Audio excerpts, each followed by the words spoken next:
And we're back. YouTube, what's up? I am so thankful to be here, guys. I hope you guys are staying safe, being thankful for the things you do have, you know what I mean? Yeah, this is going to be a quick one because I'm not able to put my phone on airplane mode and I don't be doing the editing. So, whoa. This video is about how Joe Budden successfully destroyed his podcasting career. Because let's face it, guys. All right, let's face it. I'm gonna go ahead and say it, right? I'm gonna go ahead and just address the elephant in the room, right? Okay. Joe Budden podcast is not listening. When Joe Budden talks, it's literally I'm not even able to listen to it. Let's just be real, guys. Come on, guys. Joe Budden's nastiness level is so like unless you're specifically listening to Joe for nastiness, it's like unbearable. It's just like you're literally a confirmed hater. Like Rory and Mal literally have the best podcast right now. Give me two people who can hold a pod. Like, honestly, I could watch $1 million worth of game with no guests. Because it's just the way that if $1 million worth of game was in a Rory and Mal format to where they just went over news and shit, or current events, I could watch that because they have that dynamic. You know what I mean? They're constantly joking on each other, they're ragging on each other. You know what I mean? But they vibe together so well that I could sit through every single episode that they put out. I just don't watch $1 million worth of game because it's so guest based to where it's literally I'm only gonna watch it if it's the top producer. You know what I mean? You got Hit Boy in there, or you know, somebody like that. You know what I mean? When you got like Kodak Black, you know what I mean? Like now I'm gonna listen, but like it's a random, you know what I mean? You ain't at the top. I don't really even, I'm not watching every episode of $1 Million. I don't watch every episode of any podcast except for Rory and Mal. And it's literally, the reason I say they're the best is because when they have guests, it's like they're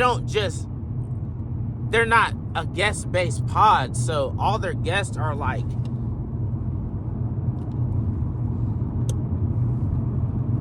you're getting these very intimate, like, they keep it surface level because they know these people on such a high level to where it's just like, it's literally, yeah, come over here and get your shit off. You know what I mean? That's literally what they do for their homies, basically. People who don't even, like, bro, they dropped the drama interview and it was like, it was such an eye-opener. Well, for me at least, it was an eye-opener because it's like, yeah, I've literally been listening to mixtapes since the internet started. I had Dat Piff before there was a Dat Piff app. You know what I mean? Like, I was on LimeWire. Like, DJ Drama is like, bro, when that Thug Motivation came out and like, once he started name dropping and I started like literally remembering my childhood and like, how the world was around me as far as music, it's like, okay, this dude is a heavy hitter. They're in such a nice pad. They got their socks on. Like, this is what high quality content is about. And like, they're serving it to you. Every single episode of Rory and Mal is so hard. Like, I just want them to stay, like, I want them to like, if they could just watch this video, my only critique to them would be to like just be comfortable enough with each other to keep any of y'all's drama off camera. I want y'all to be able to like, I want Rory to say some white people something that a Caucasian person would say, and I want Mal to like check him on it and be like, hey, that's some white people shit. And I don't want Rory to get offended. I want Rory to say, hey, that must be a black people thing, or hey, my family does. No, I want Rory to be able to call Maul out and clown Maul, and I want Maul to be able to clown Rory, because that content that is good content. When you got that's why $1 million worth of game works for me, because you have these heavy hitters on talking about how much they like working with Future and stuff like that, and the whole time you're like dissing each other. You're saying that you weren't that good of a rapper, you were getting punked in jail, and then be like, oh, fuck what he talking about. Nah, we gonna, nah. But real talk though, what about this? And it's like, yeah, I just spent 2 minutes rewinding and like holding my side because I was laughing so hard because of how they were clowning each other. And it's 4 or 5 minutes later into the pod, and I've been engaged now for 10 minutes because I done rewound it for so long. And this dude's about to drop this huge gem. So, you know what I mean? Like, millions of dollars worth of game, when Rollo gets to talking, you know what I'm saying? That's stuff you like screen record and edit and send to your homies on like some motivational stuff, bro. Like, these are heavy hitters. And then like you can, like, I compare them to like, I compare Rory and Maul to like Joe Rogan. All right. Like, I give them the same level of critique. Whereas, like, I'm not expecting the Joe Rogan to have Elon Musk on and get to cutting them off and having them in, like, an uncomfortable environment. I'm going to be pissed off. But any of these other ragtag podcasts, I don't care how they're treating their guests or what they're talking about or whatever. But Rory and Maul, I know that if you gave Rory and Maul the same caliber guest as Joe Rogan, they would study for it. They would put their due diligence in. They'd make them comfortable. They'd use their resources to make it a lavish pod. And I'm not saying that Joe Budden wouldn't do that. And that's why I loved the Joe Budden podcast, because it was a high caliber pod.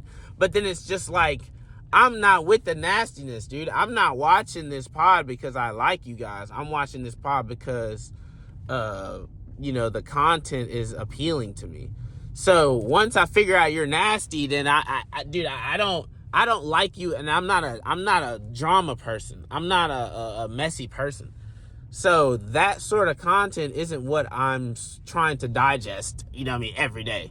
Whereas like Rory and Maul, people give them criticism like the stop. Everybody know who Danny or whatever his name is at the style, whatever. Bro going hard, you know what I mean?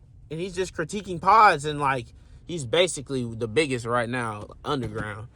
So his critique on Rory and Maul is, oh, y'all not spilling the tea, y'all trying to keep y'all connections. It's like, yeah, dude, these dudes are like, bro, I don't need that. I don't need the drama. I don't need to know. I don't need to get your dirty secrets when you go on Rory and Maul, dude. You can do that on Drink Champs or something. You know what I'm saying? And I'm not even gonna watch I'm not gonna watch you. You know what I'm saying?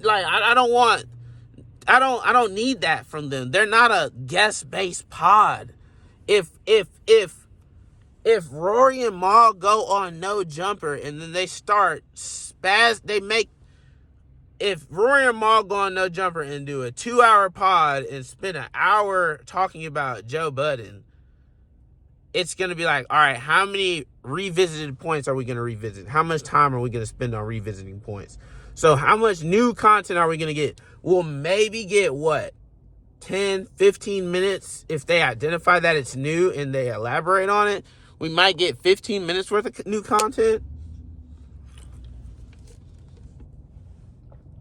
But they went on there and then they gave I'm so happy with their No Jumper pod. It was such a good example of the type of content you will get when you watch their show. It's going to be two dudes chilling. They're obviously vibing super, like they are vibing on a level that's like insane, right? So they get on No Jumper. They're vibing. They're just chilling. Hey, what questions you got? Like, I'm interested to see how this goes. They're like breaking the fourth wall because they're high level potters. Like, No Jumper is like basic. No Jumper's like a kid whose like dad is like No Jumper is like a kid whose dad is like a Ferrari salesman, and he drives like the nicest Ferrari, but he like flexes about it all the time. It's like, dude, everyone knows you have a lot of intercourse with a lot of women. Everyone knows that. So it's just kind of like when he like tells guests, he talks to them like no one knows that he's a porn star. No one knows that. It's like, dude, you run the biggest hip-hop pod in LA. Like, the only reason that people are rocking with you is because of your platform. You know what I'm saying? You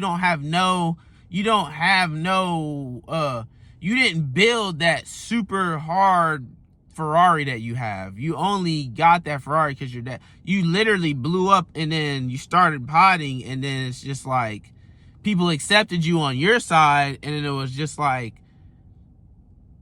it was either, hey, we're gonna crash out and mob out on this dude, or someone was gonna be your competition, and no one wanted to step up and do what No Jumper did in Cali, because the anyone black who would have been able to do that would have had to have some sort of gang ties, and it would not have worked. You know what I mean? So that's why No Jumper works so hard. It's like, what do you have in Cali that's like No Jumper? No Jumper is the podcast in Cali, bro.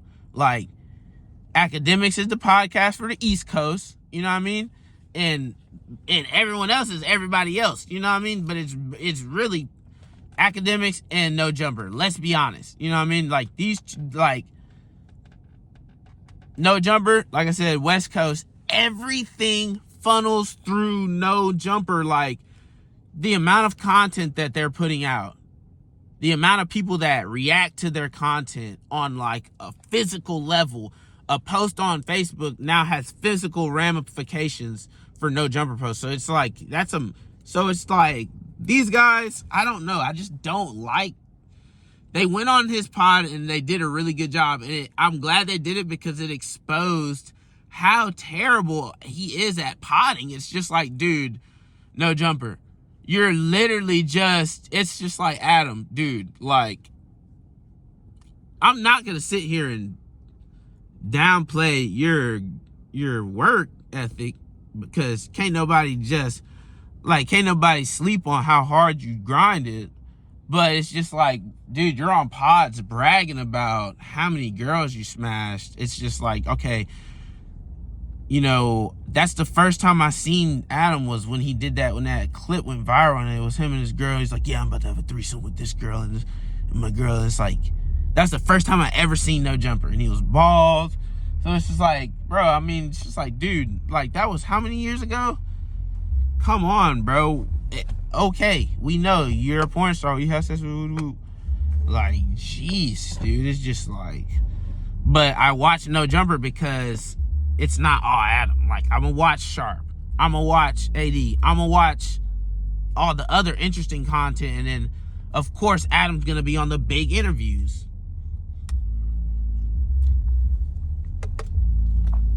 So yeah, bro, kudos to them, bro. They held it down.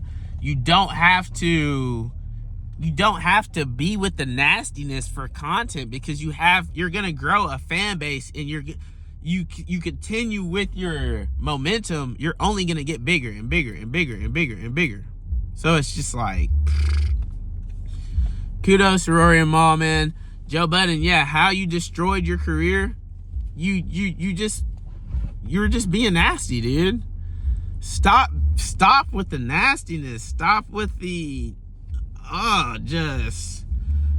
it's just like when you want to be Charlemagne, but it's like, dude, I'm not going out my way to listen to, and I'm not saying that because it's just like, oh well, everybody ain't like you. Some people do like drama. It's like, dude, it's like, okay, I'm black, you black, right? At the end of the day, we all black.